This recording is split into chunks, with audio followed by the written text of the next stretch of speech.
Welcome in, newest edition of Caught Stealing, the fantasy baseball podcast here at Fantasy Alarm.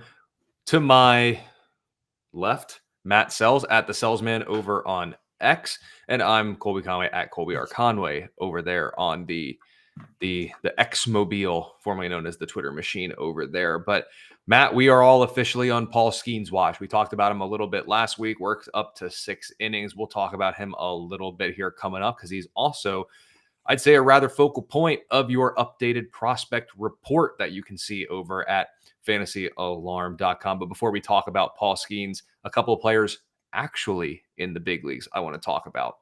Mike Trout out indefinitely. What is bad just continues to get worse for the Angels. I mean, it's crazy when you look at Mike Trout. 2021, 36 games played, only 119 in 2022, just 82 last season, and now is going to miss an extended amount of time. When do we start kind of saying, Mike Trout had that really good run, 100 plus games every year from 2012 to 2019, but are we getting to that point where it's what could have been with Mike Trout? Like, it's kind of crazy to think about. I don't know if we're there yet. I think we're to the point where the Angels need to seriously consider just DHing him. Like, there was talk before last year that they would move him to left field because it's less damage, like less physically taxing in left field than center field. But they were like, nah, he's a gold glove center fielder. There's no reason we have to do it. And then he went and got injured. He's dealing with a, back issue all the time now because that's not going away for the rest of his life, basically. So I think they seriously have to consider DHing Mike Trout when he comes back. Loved those stolen bases this year, the 5 he had already. But apparently they came at a cost because he went and tore his meniscus. So the good news is it's meniscus. He can come back from that this year. He'll be out for a while. But yeah, I think that's what we need to start focusing on is him DHing, which obviously way less taxing. He stands up at the plate 4 times a game and doesn't have to play the field. And they have some outfield depth they can work around here. So I think that's the path forward for the Angels. I think it is. And when you look at it had obviously the batting average maybe here to begin the year, not ideal, but the home runs were quite exceptional. And in fact, again, small sample size, 10.9 at bats per home run would have been the second best mark of his career. 2019, he was at 10.4. So he was on a pretty absurd pace, but yet another injury for the star outfielder. And I'm pulling up here because I just want to drive this home. But an Angels team, and of course, let's not forget, they're without Anthony Rendon. Oh, yeah. I mean, maybe they can rent out Shohei Ohtani every other day from the Dodgers. So their lineup, lost income. Get your streamers ready against the Angels. That's all I'm going to say. On It's a bad Wednesday, we're recording this Thursday, May 2nd, when it should come out as well. But Wednesday, May 1st, lineup against Philly: Nolan Schanuel, Joe Adell, Taylor Ward, Luis Rengifo, Matt Thais, Kevin Pillar, Mickey Moniak, Adrianza played the hot corner, and Zach Neto. That was the lineup that the Angels sent out. And there's not very much help coming from the minors either, by the way. There's just not. The 2 dudes that they drafted the last 2 years in the first round are already up. So not a lot of help. Yeah, get your streamers ready against the Angels, and we'll talk about a guy who's going to get the Angels next week and why you should probably be picking him up because of the Oakland A's-esque lineup that you're basically getting here with the A's. But hey, maybe it's wheels up for Joe Adell. Maybe what we're seeing here will actually stick for a little bit. But I cautiously optimistic. As long as he stops making stupid decisions all over the field. Well, at this point, they can't take him out of the lineup. They can't. So he's got free reign to do free reign stupid things. Oh, ain't that the truth?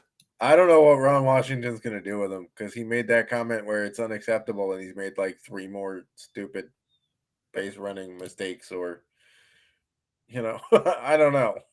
It's not a good look, though, for Adell. One last thing before we move on here. From 2020 to 2023, Mike Trout had 6 stolen bases, and he had 6 through the first 29 games this year. What could have been, my friend? What could have been? Matt, let's play a fun little game here. Go Actually, for it. it should be a question. It's not even really a game. Can you tell me what Jack Flaherty, Shota Imanaga, Nick Martinez, Luis Severino, and Kyle Gibson all have in common? They're all leading pitching in WAR. Maybe. Don't know that. But all of them had an average annual value of 13 to 14 million in the contracts they signed this offseason. Yep. This is kind of the gif of the three dragons, the two very strong looking ones, and then the funky one, except we have multiple ones here, and there's really only one that stands above the rest. Flaherty's been a little bit up and down, but at this point, I know we're only a handful of starts in, but at this point, in terms of best dollar for dollar starting pitching signing, not counting the Shohei Ohtani, that's $2 million for the next 10 years. Yeah, because he's not pitching this year. So Is Imanaga the best dollar for dollar signing this offseason among starters? I mean, he has to be. he has to be. I don't even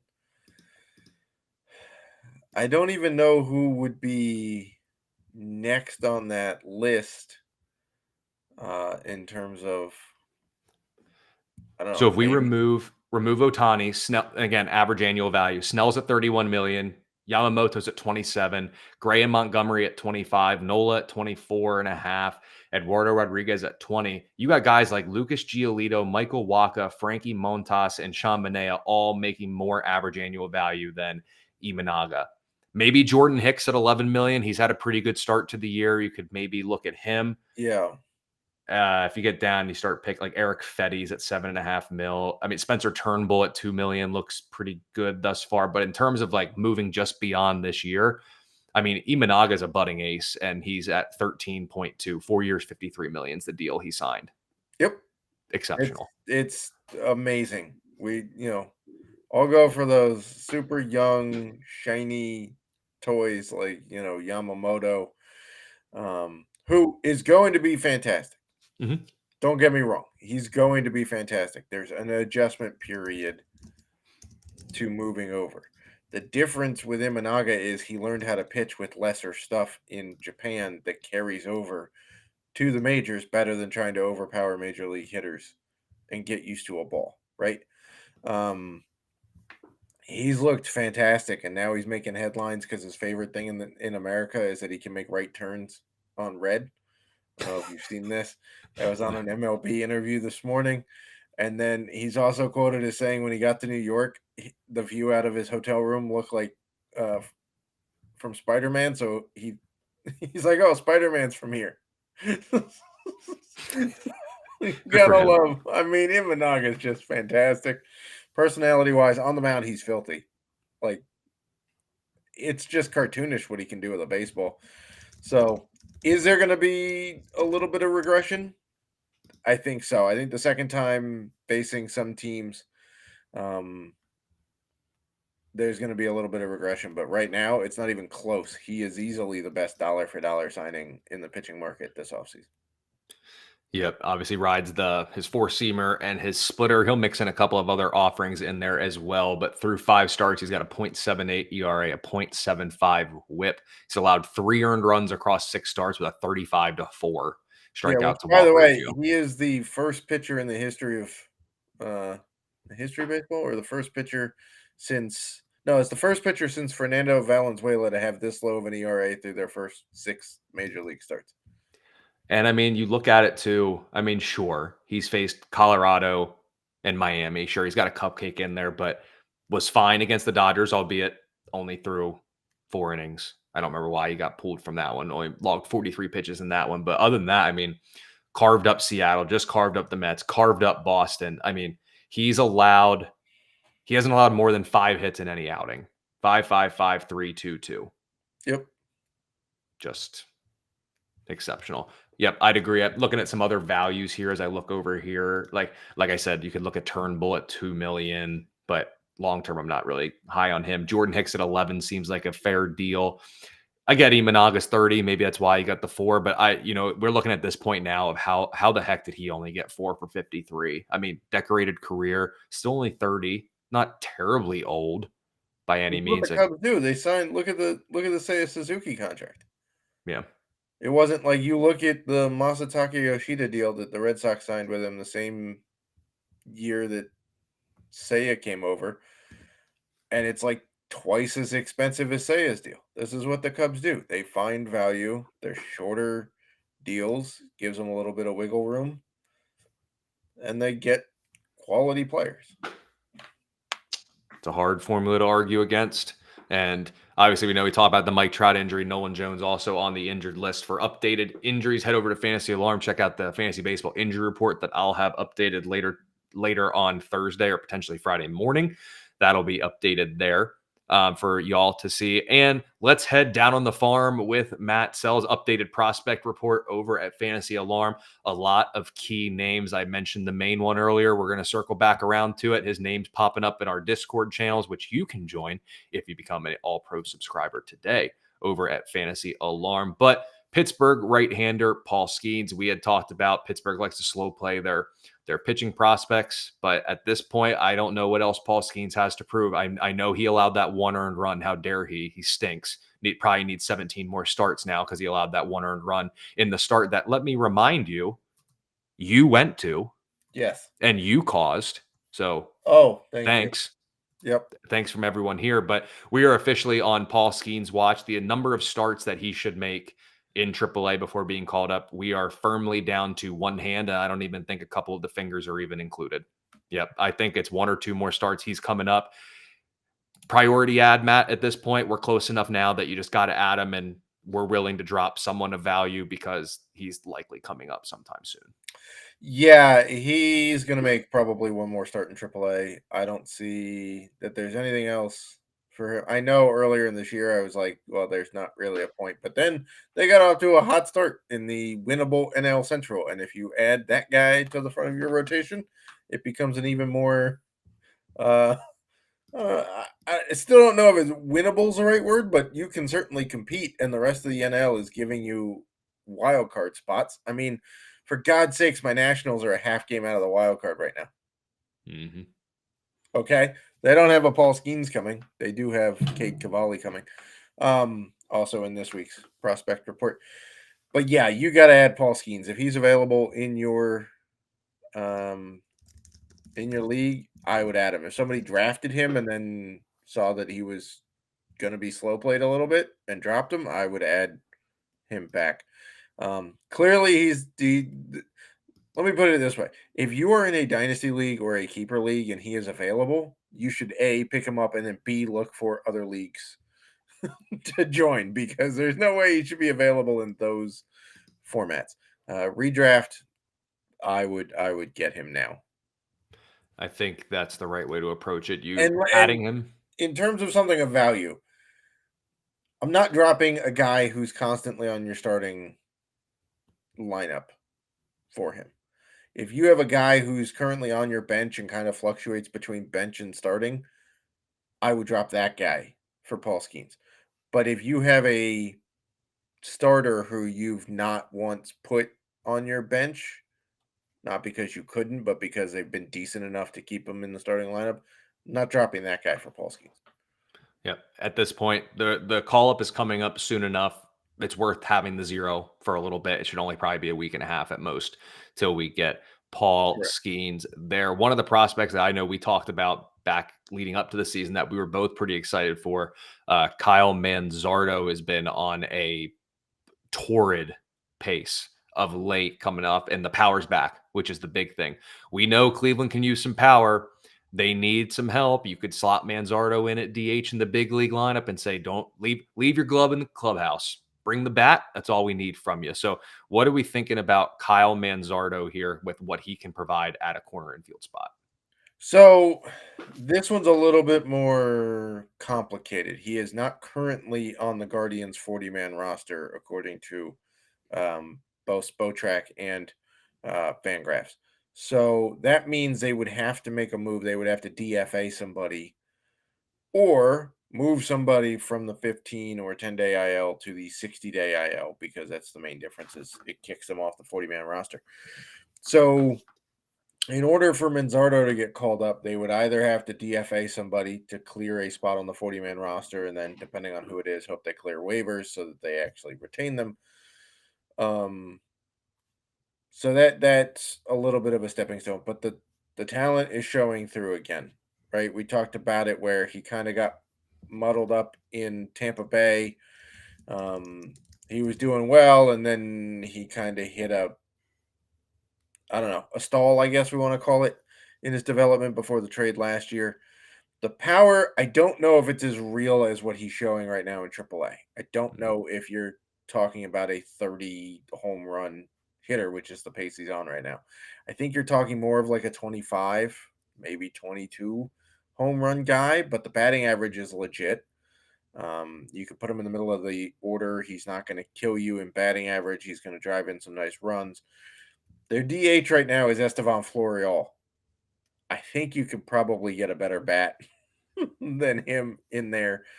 They're clearly not taking Naylor off of first base. He's not done anything to lose first base. So that would be the move. But it's a little trickier because he's not on the 40-man roster as of right now. Definitely a bat I would be looking to add. And while we await a potential promotion for Manzardo, we did get one with Tyler Black in Milwaukee. Good hit tool, as you kind of mentioned here in the prospect report. And it seems like there's some playing time ahead. So, what kind of fantasy value could fantasy managers expect from Black? And is he let's say, a priority add? And if not, in how deep of a league do you look to add him pretty quickly? So I would say he's kind of an interesting guy, as I wrote in the prospect report. He's got a nice hit tool. It's a plus hit tool. He's also got plus speed. He stole 55 bags last year in the minors. Doesn't have a ton of pop, which is a little bit different because he's a first base, third base guy. Normally, your corner infielders are not that profile.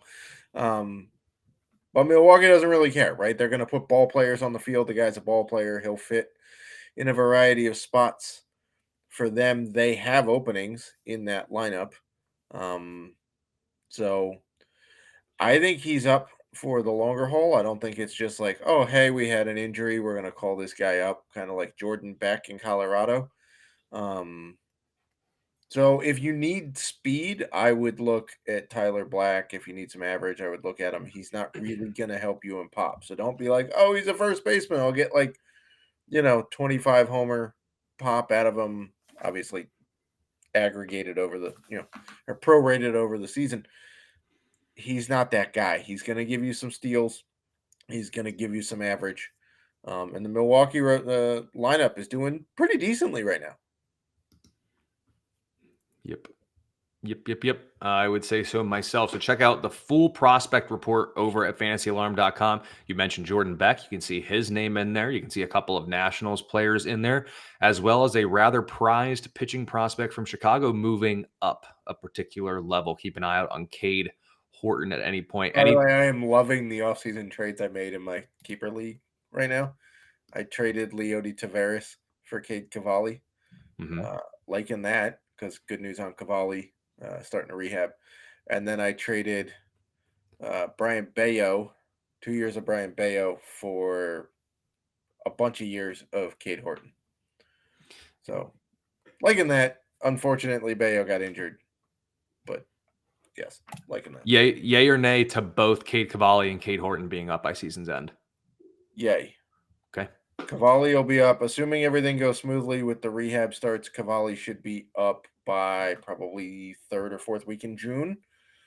And Cade Horton just got moved to AAA Iowa. So assuming he's probably going to need a couple of months to show his wares there. And if everything goes smoothly and, he's looking good, not getting lit up, I would assume that the Cubs, instead of making a move at the deadline to get pitching, just call up Cade Horton.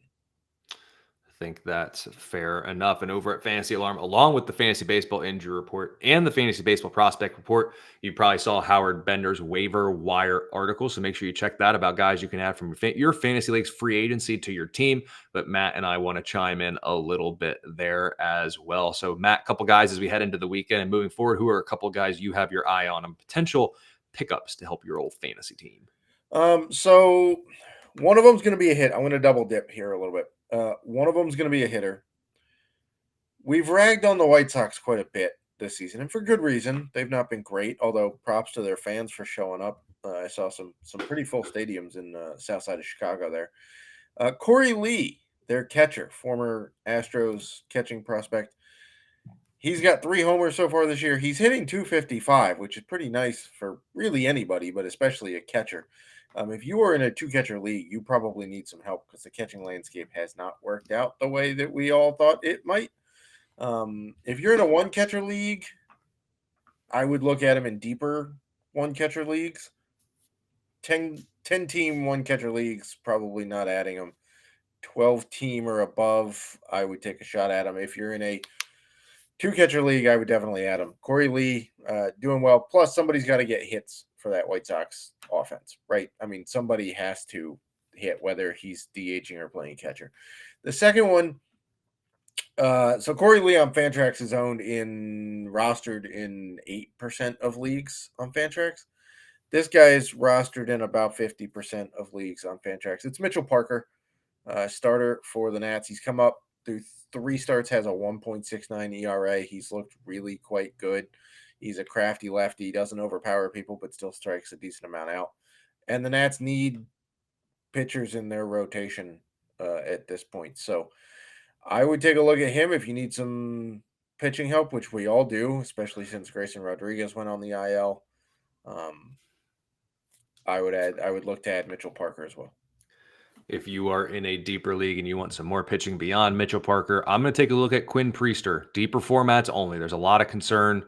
A lot of the shine from the prospect that Priester was has really been worn, or I should say battered off him from some of his results in the big league level, available in basically 2/3 of Fantrax leagues. I have legitimate concerns about his 4-seamer at the major league level. It's gotten pounded last year and this season, but his past 2 starts, good. Let me ask you this real quick, because we saw the same thing happen with Mitch Keller too.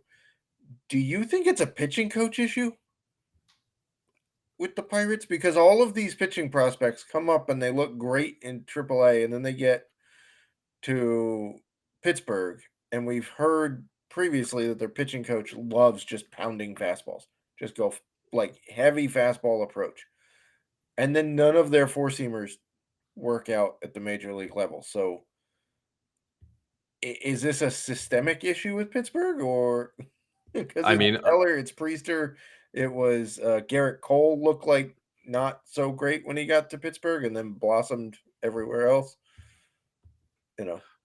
even the 4 most recent, think about it, all righties too, for whatever that's worth, but Jamison Tyon, Right. fine, got better as he probably went away. Roansy hasn't figured it out. Correct. Looked great with the Yankees, and then has looked terrible with Pittsburgh. Mitch Keller's gotten around to it, but that was after the prospect shine has worn off. And now we're seeing the same type of thing with Priester. Better in his last 2 starts, but when you look, fastball usage down. He's riding the sinker he's an elite ground ball guy, thanks to that sinker. His curveball can miss bats, and he's got a slider and changeup. So as long as he continues to refine maybe this new version of Priester, drop the 4-seamer. Let's not worry about it. It's okay to be more pitch to contact than swing and miss. It's okay. It's maybe not the best for fantasy because you don't get enough strikeouts, but overall, he'll be able to work into games. I think he's got quality starts in each of his last 2, if I'm not mistaken. So it's at least there. And his next start is going to come against the Angels, which about 2 or 3 more injuries and you and I are in the lineup. So I wouldn't be too concerned with that outing, but deeper formats only, 12, 14 team plus where you need pitching help. Take a look at Quinn Priester.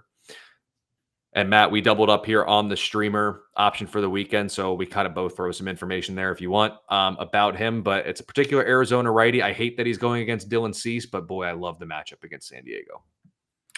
Yeah, San Diego's been scuffling of late. They always have talent. They can always sneak up and bite you, but they've been scuffling. Chaconi's looked pretty decent in his couple outings this year for Arizona. They they favored him over Zach Gallen pitching sooner, so that's got to tell you something, right? They're trying to give Gallen as much time, and they're quite comfy with Chaconi still pitching. So yeah, I'm fine with this one.